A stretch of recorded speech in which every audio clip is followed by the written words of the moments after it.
So hi everyone, a very good evening to all of you and welcome back once again to the channel. So as we all know, Economic Survey 2023-24 was released by the Finance Minister Nirmala Sitharaman in the month of July. So since it is a very huge document, it consists of more than 500 pages. So it took some time for me to cover this particular document. But obviously I am here on time. अभी आपका examination हुआ नहीं है and अभी बहुत सारा time है आपके examination में. So you guys can easily cover the Economic Survey 23-24 in the given time. Now the survey is divided into 13 chapters, so we are going to discuss all the chapters, right? And I have picked up all the important data from all the important chapters, right? और data के अलावा और भी जो चीजें important कही गई है economic survey में, everything I have included chapter wise. Okay, so without any delay, let's start with the class and let's talk about the economic survey of the year 2023-24. The very first chapter talks about the state of the economy. So the survey says that in financial year 24-25, the reasons for the growth will be strong domestic investment demand, improved, one second, let me just,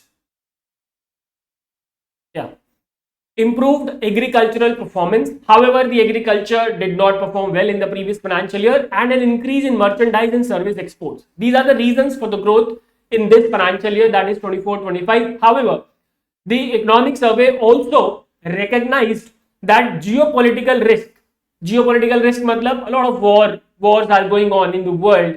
Russia, Ukraine, right? Hamas and Israel, and now Iran is also there. So due to these geopolitical risks leading to supply chain distortions, right, it will definitely distort the supply chain, and if the supply chain is distorted, obviously it impacts a lot on the export and import.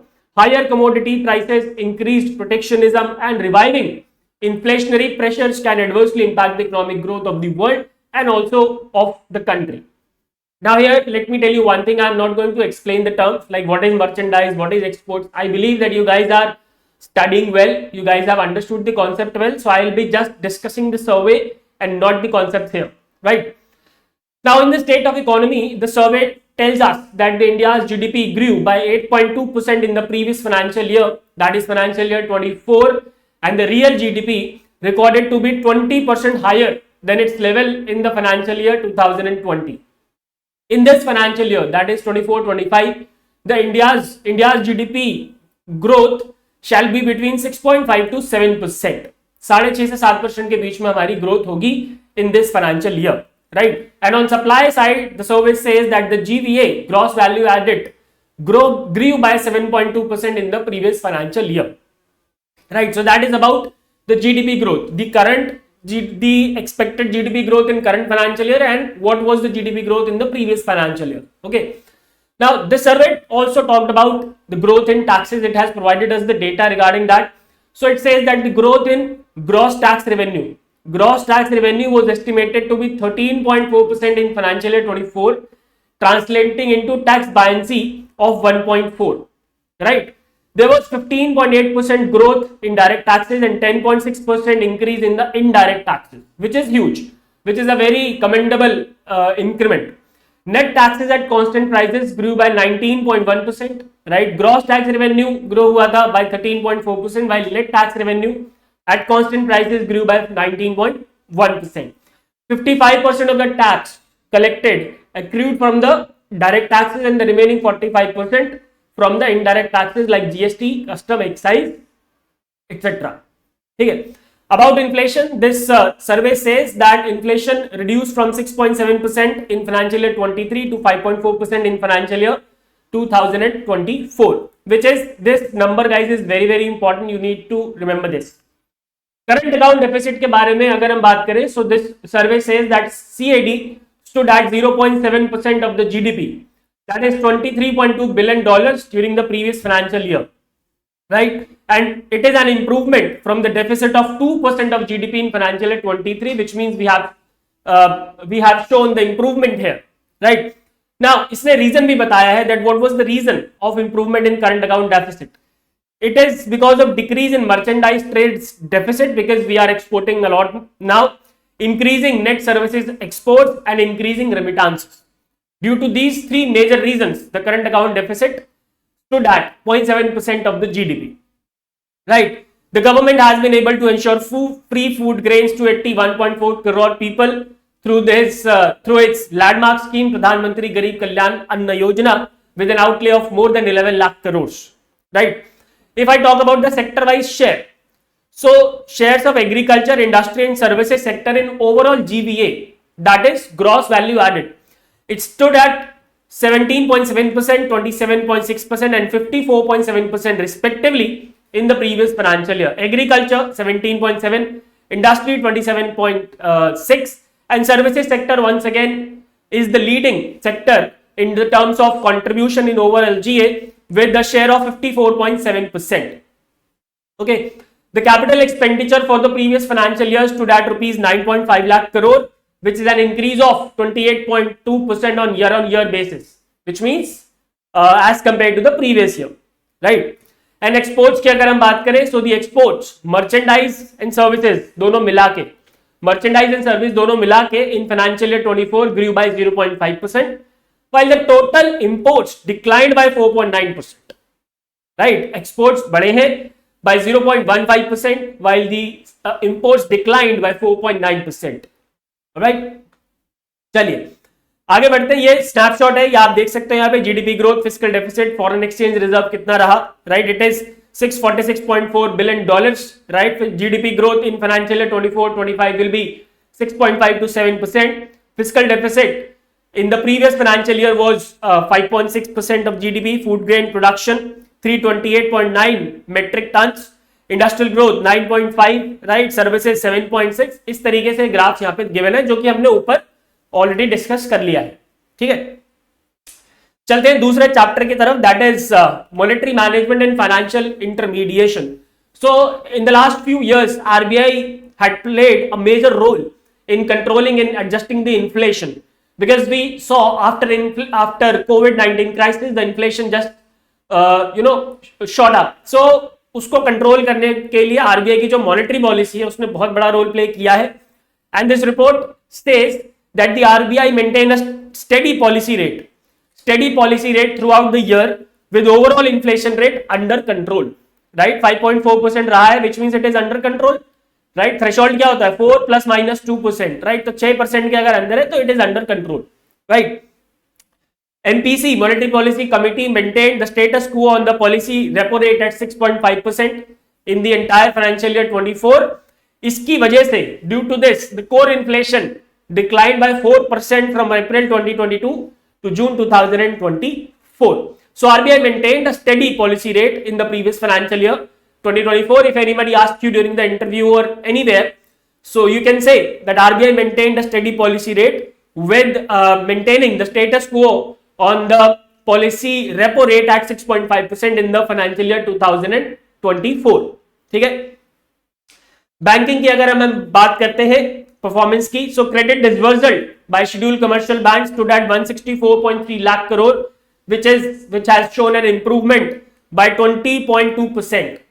There is a growth of 20.2% at the end of March 2024. Growth in broad money, that is M3. I hope you guys have studied M3 in finance. Was 11.2% year on year as on March 2024. Right? The banks have shown multi-year low in NPAs. NPAs में we have performed exceptionally well, and the gross non-performing asset ratio declined to just 2.8% in the month of March 2024, which is a 12-year low. Right? So here we have performed exceptionally well. Return on equity and return on assets ratio for scheduled commercial banks stood at 13.8% and 1.3% respectively. And although this is not much important, but yes, since मैंने इसमें केवल important ही लिए, so I would suggest you to go through every point. And industrial credit growth was 8.5% compared to 5.2% a year ago.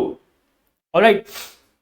Insolvency and bankruptcy code के बारे में इस सर्वे ने भी बताया है that IBC has been recognized as an effective solution for the twin balance sheet problem. The twin balance sheet problem exists in a lot of companies, and for that IBC has remained a steady solution, an effective solution. In the last 8 years, 31,394, you need not remember this number, corporate debtors involving a value of more than 13 lakh crores have been disposed of as of March 2024. You need not remember these numbers, these are not important. Financial markets की अगर मैं बात करूं, so primary capital markets facilitated capital formation of 10.9 lakh crores during the previous financial year, and the market capitalization of the stock market of India seen a remarkable surge. We could see share market उछाल मार रहा था, अभी थोड़े time पहले नीचे हुआ, फिर ऊपर हो गया, और आज जब मैं वीडियो बना रहा हूं थोड़ा सा फिर नीचे है. With the market capitalization to GDP ratio being the 5th largest in the world. This is very important fact. You can quote it in any of your descriptive answer. Indian microfinance sector also emerged as the second largest in the world after China. So if you get any question on the microfinance, which is a very important topic, so you can quote this data from this economic survey. Okay. Now talking about state governments, so unaudited finances, estimates of finances of 23 states suggest that the gross fiscal deficit of 23 states was 8.6% lower than the budgeted figure of 9.1 lakh crore, which means these 23 states have performed exceptionally well. Alright, this implies that the fiscal deficit as percentage of GDP for these states came in at 2.8% as against the budgeted 3.1%. ठीक है जी, कितना budgeted था? 3.1% था, but it came at 2.8%, which is again a very good sign for the economy. Okay. Now let's talk about the prices and inflation. Prices और inflation की अगर हम बात करते हैं, so as I already told you in the first chapter, state of the economy, that the inflation in previous financial year stood at 5.4%, and the survey noted that India's short-term inflation outlook is benign. ठीक है, लेकिन long term में we need certain measures which include expansion in cultivation of pulses की cultivation की बात करी है, developing modern storage facilities for vegetables, and effective monitoring of built up of prices. There is a need of monitoring of the built up of prices rather than taking actions after the inflation shot up. Right? Let us take actions beforehand. पहले से अगर हम action ले लेंगे, पहले से हमें पता होगा that the prices are going to increase, so we can control the prices beforehand. Okay. For petrol, diesel and LPG, this survey says that in August 2023, the price of domestic LPG cylinders reduced by 200 per cylinder across all markets, and petrol और diesel के भी दाम 2 रुपए इन्होंने घटाए थे. Although this information is not going to be asked in the examination at all. Core inflation की अगर मैं बात करता हूं, so the core services inflation stood at a 9-year low in financial year 24, and at the same time core goods inflation also declined to a 4-year low. 4 साल का लो था core growth in goods inflation में, और core service inflation में 9 साल का लो था, 9 years का लो था, right? In financial year 24, core consumer durables inflation declined due to an improved supply of key input materials to the industries. ठीक है. Food inflation पे आ जाओ. It increased from 6.6% in financial year 23 to 7.5%. This is very important. Food inflation बढ़ा है, and this was driven by higher food inflation because of Russia-Ukraine war and domestic weather conditions. So the survey stated two major reasons for increasing food inflation. Number one, Russia-Ukraine war, which distorted the supply chain, and number two, the domestic weather conditions, which led to a huge amount of crop loss. ठीक है. Performance of agriculture sector although बहुत ज्यादा अच्छा नहीं रहा है. 29 states and UTs recorded inflation below 6% in financial year 24, and the RBI has projected the inflation to fall to 4.5% in this financial year, that is financial year 24, and it will go down to 4.1% in financial year 2026. And as we have discussed in PIB session, the IMF has forecasted the inflation of 4.6% in this year, that is 2024, calendar year 2024, and 4.2% for the next calendar year. ठीक है, this is very very important to remember, very very important. All right, now let's talk about the external sector. The next chapter is external sector, and according to the economic survey, India's external sector obviously remained strong because we are focusing much now on exports. We are the top remittance received country in the world, so we have huge foreign reserve as well. ठीक है, तो हमारे external sector ने बढ़िया perform करा है. In the area of logistic performance index, we improved by 6 places from 44th in 2018 to 38th in 2023. All right. Current account deficit we already discussed, 0.7% in financial year 2024. Exports we have already discussed that the exports grew by 0.15% while the imports declined by 4.9%. Right. Yes, India's share in global goods export. India's share in global goods export was 1.8% in financial year 24 against an average of 1.7% during financial year 16 to 20. Right. India's service sector exports grew by 4.9% to how much? $341.1 billion in the previous financial year.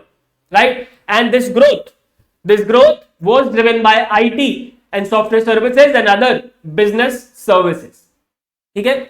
Remittances की बात करें, so as I already told you, India is the top remittance recipient country globally, and the remittances have reached $120 billion in 2023. Okay, external debt. This is very very important.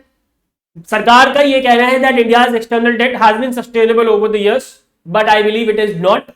That is my opinion, and not my opinion, it is from the data. सरकार ये कह रही है कि external debt has been sustainable with the external debt to GDP ratio standing at 18.7%. तो हमें exam में वही लिखना है जो सरकार कह रही है. Right. Forex reserve, the ratio of foreign exchange to total debt stood at 97.4%, which is a very good percentage.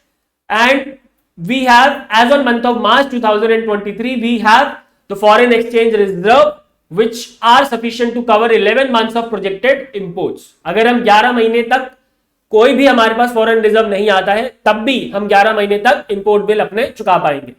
Okay. Tourism की बात करें, so India share in world tourism receives increased from 1.38% in 2021 to 1.58% in 2022.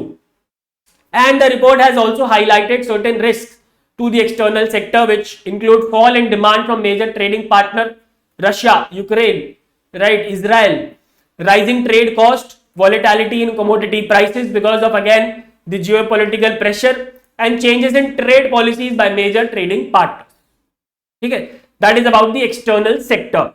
Now, some of you will say that I am just reading the PDF. So guys, I can only do that here. So the purpose behind reading the PDF here is to ताकि आप exam में recall कर पाओ. Right. आप पहले एक बार पढ़ोगे, so that is through your eyes, और जब सुन लोगे through your ears, then it will be easier for you to recall. Right. And that is the objective behind this class. If I would explain every term, then it will be, then this class will be of around 4 to 5 hours, which is of no use at all for RBI and NABARD examination. Okay. Let's talk about the next chapter, medium term outlook. The survey has said that the government will focus on these key areas in the short to medium term. You need not remember it, just give it a read. Job and skill creation, tapping the full potential to the agriculture sector, addressing MSME bottlenecks. There are a number of bottlenecks in the MSME sector. Managing India's green transition, dealing with the Chinese conundrum, deepening the corporate bond market, tackling inequality, and improving our young population's quality of health. So right from job creation to the youth's health, the government is focusing on every aspect of the India's economy, चाहे वो economic हो, चाहे वो social. ठीक है? And the growth strategy in Amrit Kaal will be based on 6 areas which are boosting private investment, expansion of MSMEs, agriculture as growth engine, financing green transition. We are talking about a lot, about agriculture, but we are not performing well in this area. Financing green transition, bridging education employment gap, and building capacity of states. And for this, the survey has highlighted that there is a need of tripartite coordination between union government, state government, and the private sector. Only then will be able to achieve the GDP growth of more than 7%. All right. चलिए next chapter की तरफ बढ़ते हैं. Climate change and energy transition.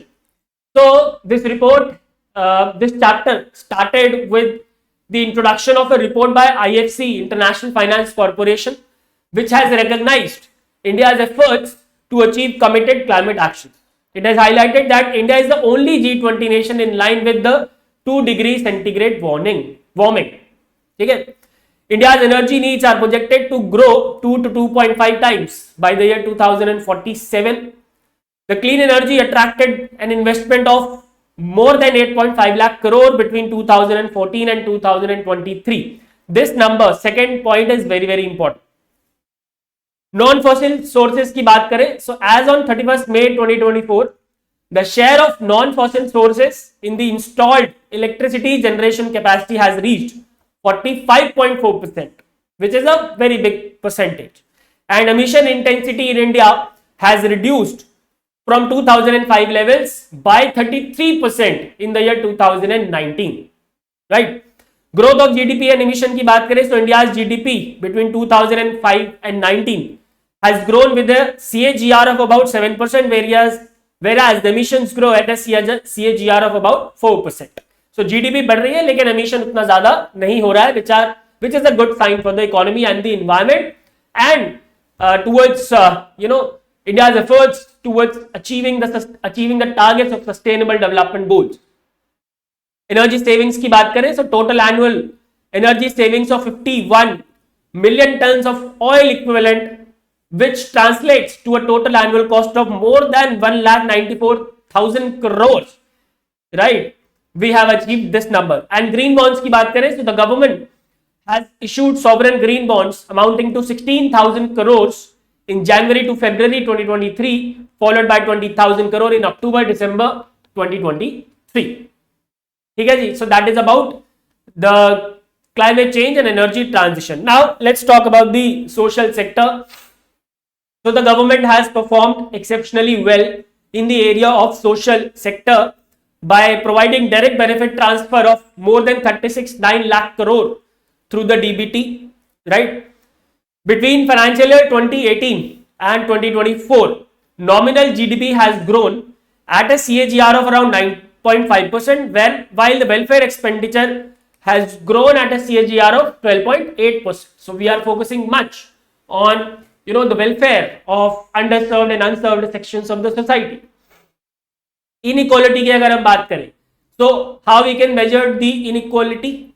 How the inequality is measured? So we all know about Gini coefficient, which is an indicator of inequality. It has declined from 0.283 to 0.266 for the rural India, and from 0.363 to 0.314 for the urban India, right? Health की बात करें, so although these data are not important, but ठीक है, since it is from economic survey, so अगर आप economic survey को cite करते हुए data लिखोगे, so it will be of much help. More than 34.7 crore Ayushman Bharat cards have been generated, and the scheme has covered 7.37 crore hospital admissions, right? Education के लिए सरकार का ये कहना है that there is a program, पोषण भी पढ़ाई भी, for early childhood education, aims to develop the world's largest universal high quality preschool network at Anganwadi center, right? There is a rise in enrollment in the higher education, and it has been driven by underprivileged sections, which is a huge achievement by the government, right? Patents की बात करें, very important. So India is making rapid progress in R&D with nearly 1 lakh patents granted in financial year 24 compared to less than 25,000 patents granted in financial year 2020, right? Gender budget, this is very, very important. Gender budget ध्यान रखेंगे. The gender budget of government of India stood at 3.10 lakh crores for welfare and empowerment of women in financial year 2025, right? इस financial year में we have a gender budget of 3.10 lakh crores, which shows a 38.7% rise vis-a-vis financial year 2024, which means here also we have shown an improvement. Housing and roads की बात करें, so you can read this data. 2.63 crore houses were constructed for the poor in the last 9 years under Pradhan Mantri Awas Yojana Gramin as on July 10, 2024, and 15.14 lakh kilometer road have been constructed under Gram Sadak Yojana since 2014-15 as on July 2024, 10th of July 2024. Alright, चलिए ना आगे बढ़ते हैं. Next chapter पे, that is employment and skill development. Employment and skill development की अगर मैं बात करूं तो Indian labour market indicators have improved in the last 6 years with the unemployment rate declining to 3.2% in financial year 23. Unemployment data यहाँ इन्होंने PLFS से उठाया है सारा, so I believe you guys have read the PLFS data. So मैं फिर से एक बार यहाँ पे रीड कर देता हूँ. The quarterly urban employment rate for people aged 15 years and above declined to 6.7% in the quarter ending March 2024. More than 45% of the workforce is employed in agriculture, 11.4% in manufacturing, 28.9% in services, and 13% is in construction. According to PLFS, youth who are in the age of 15 to 29 years, unemployment rate has declined from 17.8% to 10% in 22-23. This data is already provided in PLFS, so you need not pay attention to it. EPFO के बारे में अगर हम बात करें, so nearly 2/3 of the new subscribers in the EPFO payroll have been from 18 to 28 years of band. The EPFO membership numbers grew by an impressive 8.4% CAGR between financial year 15 and financial year 24. The yearly net payroll additions to the EPFO more than doubled, 16.1 lakh in financial year 19 to 131.5 lakh in financial year 2024. Right? Wages per worker. This is very, very important. During the financial year 15 to financial year 2022, the wages per worker in rural areas grew at 6.9% CAGR, vis-a-vis a corresponding 6.1% CAGR in urban areas. Employment in factories, this is not important, although I have provided it. This is very, very important. Expansion of gig workers. The survey has said that the gig workforce is expected to expand 2.35 crores by financial year 2030. Right, and there are certain future projections as well with respect to the India's employment sector. So Indian economy needs to generate additional 78.5 lakhs job annually until 2030 in the non-farm sector to cater to the rising workforce. Compared to 50.7 crore persons in 2020, the country would need to care for 64.7 crore persons in the year 2050. Right, and DPI, that is direct public investment, equivalent to 2% of GDP, has the potential to generate 11 million jobs, nearly 70% of which will go to women. Right, a lot of data, I understand, a lot of data I have already provided here. So we will be continuing this economic survey in the next chapter. थोड़ा सा बचा है, वो हम next part में करेंगे, because if I would provide everything in this particular lecture it will be overwhelming for you guys. ठीक है, so I will see you in the next part of economic survey 2023-24. ये part 1 था, इसमें हम इतना ही डिस्कस करेंगे, and I am stopping it here because a lot of data have been provided to you guys. So first grasp this data, try to grasp this data, and then I will be covering the rest of the economic survey as well. Thank you very much for watching. Goodbye, take care, and God bless.